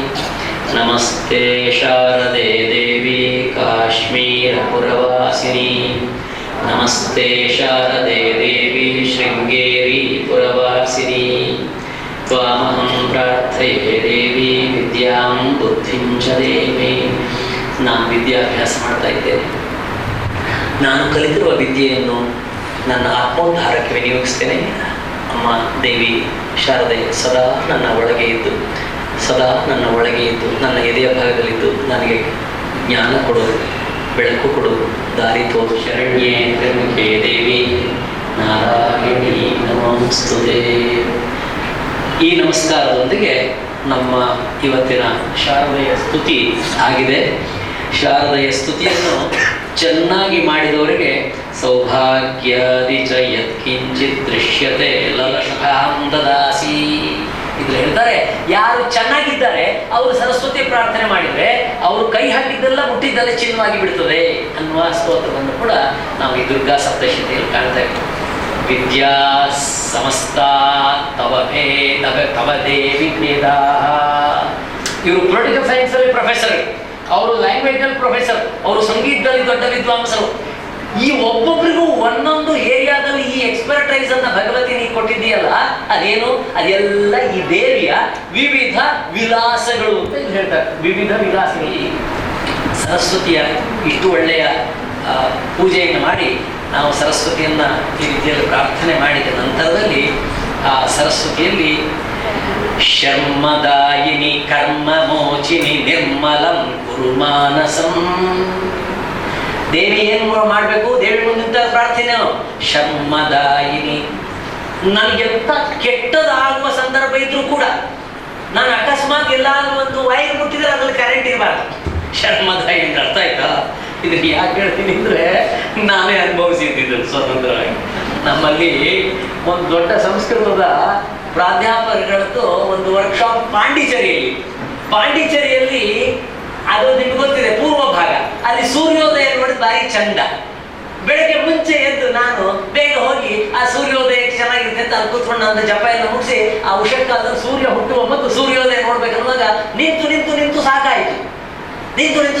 ಅಲ್ಲಿ ಒಂದು ಹಗ್ಗ ಇತ್ತು, ಹಗ್ಗ ಹಿಡಿದು ನಿಂತೆ ನಾನು.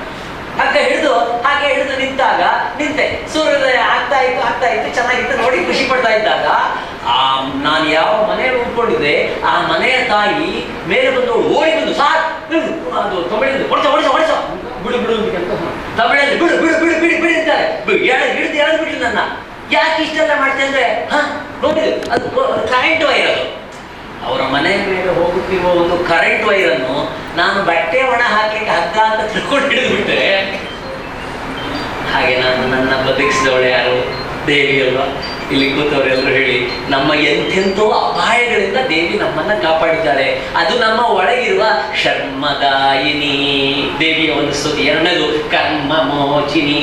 ನಾವು ಕೆಲವು ಕೆಲಸ ಮಾಡುವಾಗ ಅಯ್ಯೋ ನನ್ನ ಕರ್ಮ ಅಂತ ಸಿಕ್ಕಿ ಬಿಡ್ತೇವೆ. ಆದ್ರೆ ಆ ಥರ ಅನ್ನಿಸ್ಕೊಳ್ದಲೆ ನಾವು ಮಾಡುವ ಕರ್ಮದಿಂದ ನಮಗೆ ಮುಕ್ತಿ ಭಾವ ಕೊಡುವಂಥವಳು ಕರ್ಮ ಮೋಚಿನಿ ನಿರ್ಮಲಂ ಕುರು ಮಾನಸಂ. ನನ್ನ ಮನಸ್ಸನ್ನ ನಿರ್ಮಲ ಮಾಡು. ನಮಗೆ ನಾವು ಎಲ್ಲ ಮನುಷ್ಯರು ನಾವು ಯಾಕೆ ಪಾಪ ಮಾಡ್ತೇವೆ, ತಪ್ಪು ಯಾಕೆ ಮಾಡ್ತೇವೆ ಅಂದ್ರೆ ಆ ಮನಸ್ಸು ಆ ಕೆಟ್ಟದ್ದನ್ನ ತಗೊಳುತ್ತೆ. ಬುದ್ಧಿಯಿಂದ ಮನಸ್ಸು ಕೆಟ್ಟದ್ದನ್ನ ತಗೊಳುತ್ತೆ. ಅದರಿಂದ ಮನಸ್ಸು ಯಾವಾಗಲೂ ನಿರ್ಮಲವಾಗಿರ್ಬೇಕು. ಹೇಗೆ? ಮಕ್ಕಳ ತರಹ ಮನಸ್ಸಿರ್ಬೇಕು. ಮಗುವಾಗು ನೀ ಮನದಿ ಮಂಕುತಿಮ್ಮ. ನನ್ನ ಮನಸ್ಸನ್ನ ಮಕ್ಕಳ ಹಾಗೆ. ಮಕ್ಕಳಿಗೆ ಜಾತಿ ಭೇದ ಭಾವ ಇಲ್ಲ, ಮಕ್ಕಳಿಗೆ ಸ್ವಾರ್ಥ ಇಲ್ಲ. ಆ ಥರ ನನ್ನ ಮಕ್ಕಳ ತರಹ ನನ್ನ ಮನಸ್ಸನ್ನ ಇಡು, ನನ್ನ ಮನಸ್ಸನ್ನ ಮಾಡು ಅಂತ ಆ ದೇವಿಯಲ್ಲಿ ಪ್ರಾರ್ಥನೆ ಮಾಡ್ತೇವೆ. ಈ ಮಕ್ಕಳ ತರಹ ಮನಸ್ಸು ಅಂದ್ರೆ ಶುದ್ಧವಾದ, ಪವಿತ್ರವಾದ, ಪುನೀತವಾದ ಮನಸ್ಸು ಅಂದ್ರೆ ಅದು ಕೇವಲ ಶಾರದೆಯ ಪ್ರಸಾದ. ನಮ್ಮ ಪ್ರಾಚೀನ ಕಾಲದಿಂದಲೂ ಕೂಡ ನಮ್ಮ ಋಷಿಮುನಿಗಳು ಬುದ್ಧಿ ಮನಸ್ಸನ್ನ ಚೆನ್ನಾಗಿ ಇಟ್ಕೊಳ್ಳೋಕೆ ಪ್ರಯತ್ನ ಪಟ್ಟರು. ಅದೆರಡನ್ನು ಕಂಟ್ರೋಲ್ ಮಾಡಬೇಕಾದ್ದು ಆತ್ಮ. ಕಡೆಯದಾಗಿ ಒಂದು ಉದಾಹರಣೆ ಹೇಳಿ ಮುಗಿಸ್ಬಿಡ್ತೇನೆ. ಕೌಟಿಲ್ಯ ನಿಮ್ಗೆಲ್ಲ ಗೊತ್ತಿರುವಾಗ ನಮ್ಮ ದೇಶದ ಅತಿ ದೊಡ್ಡ ರಾಜಕಾರಣಿ ಅವನು ಆ ನವನಂದರನ್ನೆಲ್ಲ ನಾಶ ಮಾಡಿ ಆದ್ಮೇಲೆ ಮತ್ತೆ ಪುನಃ ರಾಜ್ಯವನ್ನ ಪ್ರತಿಷ್ಠಾಪನೆ ಮಾಡ್ತಾ ಇರುವ ಸಂದರ್ಭದಲ್ಲಿ ಅವನ ಶಿಷ್ಯರನ್ನು ಕರೆದು ಅವ್ರಿಗೆಲ್ಲ ಬೇರೆ ಕೆಲಸ ಕೊಟ್ಟಿದ್ದ. ಒಬ್ಬ ಶಿಷ್ಯನಿಗೆ ಕೆಲಸ ಏನು ಅಂತಂದ್ರೆ, ಅವ ಶತ್ರು ರಾಜ ಯಾರಿದ್ದ ಅವನನ್ನ ತಂದು ಈ ರಾಜನ ಜೊತೆ ಏನೋ ಸಂಪರ್ಕ ಮಾಡಿಕೊಂಡು ಕಡೆಗೆ ಏನೋ ವ್ಯವಹಾರದಲ್ಲಿ ಅವನಿಗೆ ಹೊಡೆದ ಸಾಯ್ಬೇಕು. ಈ ರೀತಿ ಇದೆಲ್ಲ ಶುದ್ಧ ಪಾಲಿಟಿಕ್ಸ್ ಪ್ರಾಚೀನ ಕಾಲದಲ್ಲಿ. ಇದೆಲ್ಲ ಆಗುವಾಗ ಸ್ವಲ್ಪ ಏರುಪೇರು ಆಗೋಯ್ತು. ಆಗ ಶಿಷ್ಯ ಬಂದು ಚಾಣಕ್ಯರದ ಗುರುಗಳೇ ಏನು ಅನ್ಯಾಯ ಆಗೋಯ್ತು, ನಮ್ಮ ಪಾರ್ಟಿ ಸೇರಿದವ ಹೋಗಿ ಅವನ ಪಾರ್ಟಿ ಸೇರಿಬಿಟ್ಟಿದ್ದಾನೆ ಅಂತ. ನಮ್ಮ ಜೊತೆಗೆ ಯುದ್ಧ ಮಾಡಬೇಕಾದ ನಮ್ಮ ಪಾರ್ಟಿ ಸೇರಿದ ಒಬ್ಬ ರಾಜ ಹೋಗಿ ಶತ್ರು ಪಾರ್ಟಿ ಜೊತೆ ಸೇರಿ ಅಲ್ಲಿಂದ ಯುದ್ಧಕ್ಕೆ ಬರ್ತಾ ಇದ್ದಾನೀಗ ಅಂದ್ಕೂಡ್ಲೆ, ಹೌದಾ? ಅದು ಈ ಚಾಣಕ್ಯಂದೇ ಪ್ಲಾನ್. ಬೇಕಂತ ಇವನನ್ನ ಆ ಪಾರ್ಟಿ ಕಳಿಸಿದ್ರು. ಯಾಕೆ? ಅಲ್ಲಿ ಒಳಗೆ ಬೆಂಕಿ ಹಚ್ಚು ಕೆಲಸ, ಅಲ್ಲಿ ಶಲ್ಯ ಮಾಡಿದ ಕೆಲಸ, ಅಲ್ಲಿ ಬೆಂಕಿ ಹಚ್ಚು ಕೆಲಸ ಕಳಿಸಿದ್ರು. ಇಷ್ಟೆಲ್ಲ ಪ್ಲಾನ್ ಮಾಡಿದ ಆ ಮಹಾ ಬುದ್ಧಿವಂತ ಋಷಿ ಕಡೆಗೆ ಒಂದೇ ಮಾತು ಹೇಳ್ತಾನೆ, ಯಾರಾದ್ರೂ ನಮ್ಮ ಪಾರ್ಟಿ ಬಿಟ್ಟು ಹೋಗ್ಲಿ, ಎಲ್ಲಿಗಾದ್ರೂ ಹೋಗ್ಲಿ, ಎಲ್ಲರೂ ಹೋಗ್ಲಿ, ಆದ್ರೆ ಬುದ್ಧಿಸ್ತು ಮಮ, ನನ್ನ ಬುದ್ಧಿ ಮಾತ್ರ ನನ್ನ ಹತ್ರವೇ ಇರಲಿ. ಹಾಗೆ ಅವ್ರು ಎಲ್ಲಿ ಬೇಕಾದ್ರೆ ಹೋಗ್ಲಿ ಅಂತ.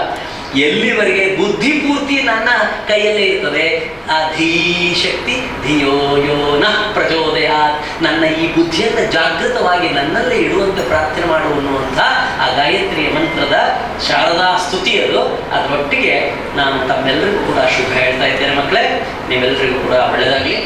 ಡಾಕ್ಟರ್ ಶಿಕಾರಿಪುರ ಕೃಷ್ಣಮೂರ್ತಿ ಸರ್ ಇವರಿಗೆ ಶ್ರೀಧರ್ ಭಟ್ ಸರ್ ಇವರು ಸ್ಮರಣಿಕೆ ನೀಡಬೇಕಾಗಿ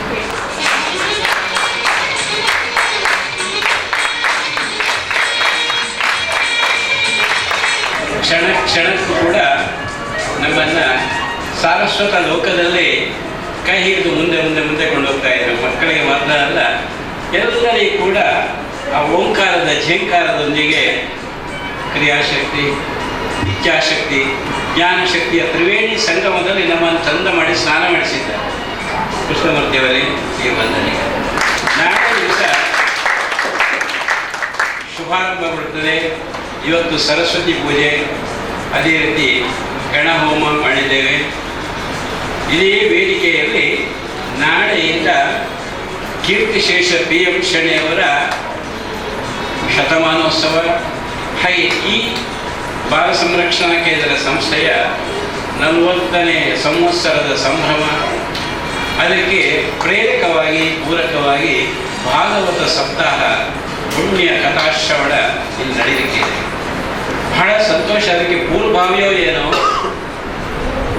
ಋಷಿ ಮುನಿಗಳ ಆ ಮಂತ್ರದ ಒಂದು ತಾತ್ಪರ್ಯ, ಹಾಗೆ ಎಲ್ಲ ವಿದ್ಯೆಗೆ ಅಧಿದೇವತೆಯಾದಂಥ ಶಾರದೆಯ ಆರಾಧನೆಯ ಆ ಒಂದು ವಿಚಾರಗಳ ಬಗ್ಗೆ ಪುಂಖಾನುಪುಂಖವಾಗಿ ಇವತ್ತು ಪೂರ್ವಭಾವಿಯಾಗಿ ಈ ವೇದಿಕೆ ಬಹಳ ಪವಿತ್ರ ಆಗಿದೆ ಅಂತ ನಾವು ಹೇಳಬೇಕು. ನಾಳೆಯಿಂದ ಭಾಗವತ ಇಲ್ಲಿ ಪುಣ್ಯ ಶ್ರವಣ ನಡೆಯಲಿಕ್ಕಿದೆ. PM ಶೆಣೆಯವರ ಕುಟುಂಬದವರೆಲ್ಲ ಬಂದಿದ್ದಾರೆ. ಅದೇ ರೀತಿ ವಿಶೇಷವಾಗಿ ನಾನು ನಾಳೆಯಿಂದ ಆ ಕಾರ್ಯಕ್ರಮದ ಇದರಲ್ಲಿ ನಾವು ಜೋಡಿಸ್ಕೊಳ್ಳಿಕ್ಕಿದೆ. ಇವತ್ತು ಆಗಮಿಸಿದಂಥ ನಮ್ಮ ಸಂಸ್ಥೆಯ ಅಧ್ಯಕ್ಷರಾಗಿ ಬಹಳ ಯಾವಾಗಲೂ ನಗುಮುಖ ರಘುನಾಥ್ ಶೆಟ್ಟಿ ಅವರ ಸುಪುತ್ರ ಆಗಮಿಸಿದ್ದಾರೆ. ಅವರಿಗೆ ನಾವು ವೇದಿಕೆಗೆ ಬಂದು ನಮ್ಮ ಶ್ರೀಧರ ಭಟ್ ಹಿರಿಯರೊಂದು ಆಶೀರ್ವಾದ ಮಾಡಬೇಕು. ಒಂದು ನಮ್ಮ ಗೌರವ ಸೂಚಕವಾದ ಶಾಲು ರಘುನಾಥ್ ಶೆಟ್ಟರಿಗೆ ನಾವು ಗೌರವವನ್ನು ಈ ಸಂದರ್ಭದಲ್ಲಿ ಅರ್ಪಿಸ್ತಾ ಇದ್ದೇವೆ. ಯಾಕಂದರೆ ಈಗಾಗಲೇ ಸಾಮಾಜಿಕ ಚಟುವಟಿಕೆಗಳು ಕೂಡ ತೊಡಗಿಸಿಕೊಂಡಿದ್ದಾರೆ.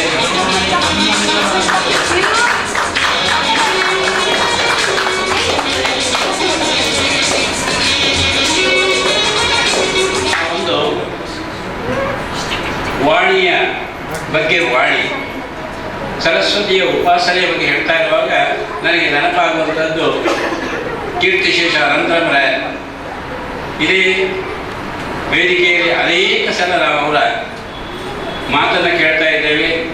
ಹಾಗೆ ನಾವು ಅವರ ಜೊತೆಯಲ್ಲಿ ಲಕ್ಷ್ಮೀ ಸೌಹಾರ್ದ ಕ್ರೆಡಿಟ್ ಕೋಆಪರೇಟಿವ್ನಲ್ಲಿ ಕೂಡ ಒಟ್ಟಿಗೆ ಇದ್ದವರು. ಅವರ ಧರ್ಮಪತ್ನಿ ವಿನೋದ ರಾವ್ ಬಂದಿದ್ದಾರೆ. ಅವರು ಕೂಡ ದಯವಿಟ್ಟು ವೇದಿಕೆಗೆ ಬಂದು ಅನಂತರಾಮರಾಯರ ಅವರ ಆ ಒಂದು ನೆನಪಿಗೆ ನಾವಿವತ್ತು ಅವರಿಗೆ ಗೌರವವನ್ನು, ಅವರಿಗೆ ಪ್ರೇಮಾತಾಚಾರ್ಯ ಹಿರಿಯರಾದಂಥ ಪ್ರೇಮಾತಾಚಾರ್ಯ ಇದ್ದಾರೆ, ಅವರು ನೀಡಿ ಗೌರವವನ್ನು ಸಲ್ಲಿಸಬೇಕು. ಕೂಡ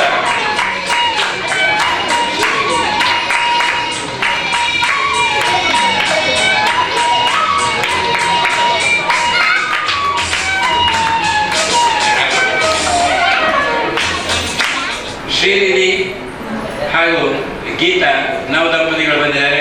ಅವರು ಕೂಡ ಒಂದಿಲ್ಲಿ ಬಂದು ಹಿರಿಯರಿಂದ ಹೂವನ್ನು ಸ್ವೀಕರಿಸಬೇಕು.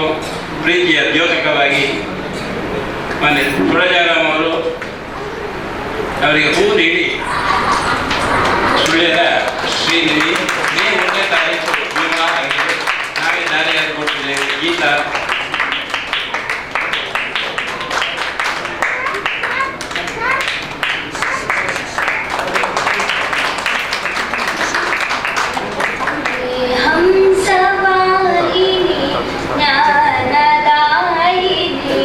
ಅಂಬ ವಿಮಲ